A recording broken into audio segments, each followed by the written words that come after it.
Let's say you're socially anxious. Okay, so what happens when you're socially anxious?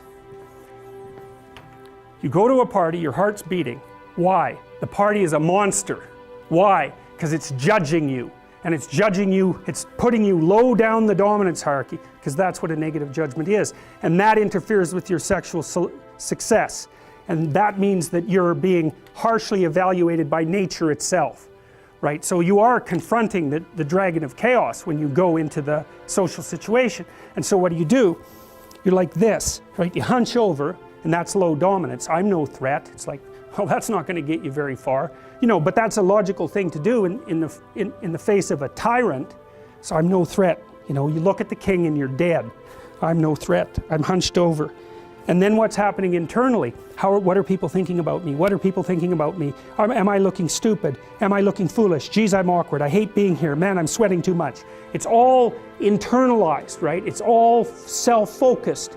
The eye isn't working. What do you tell people?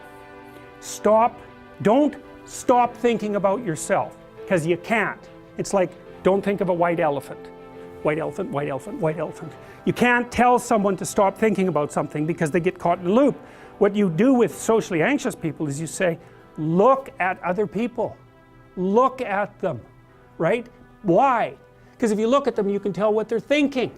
And then unless you're terribly socialized, and some people are. Some people have no social skills, and so the reason they can't go to a party is because they don't even know how to introduce themselves. Like, they're just, no one ever taught them how to behave. And so they're really good candidates for behavior therapy, because you walk them through the process of how you actually manifest the procedures that are associated with social acceptability. But most people aren't like that. They have the ability. So if they're really introverted and high in neuroticism, they can usually talk quite well to someone one-on-one. Why? Because they look at them.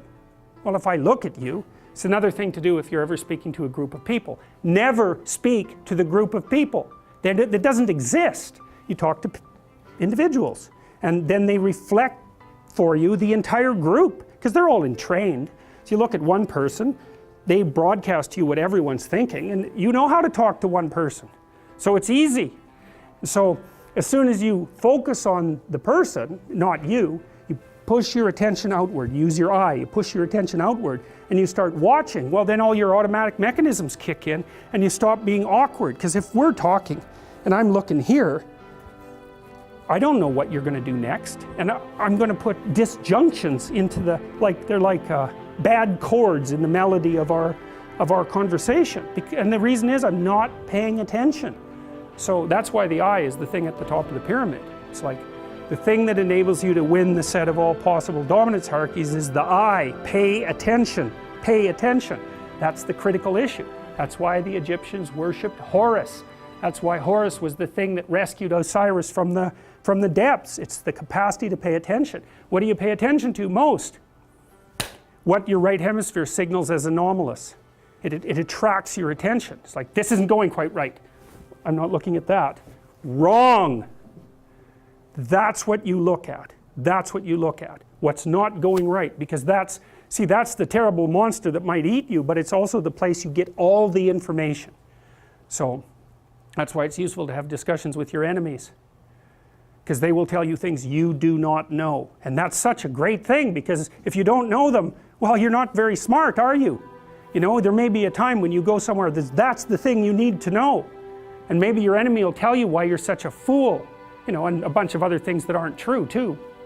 But even one thing that's accurate, it's like, yeah, thanks very much, man, maybe I'll do some work on that, and I won't have to carry that forward.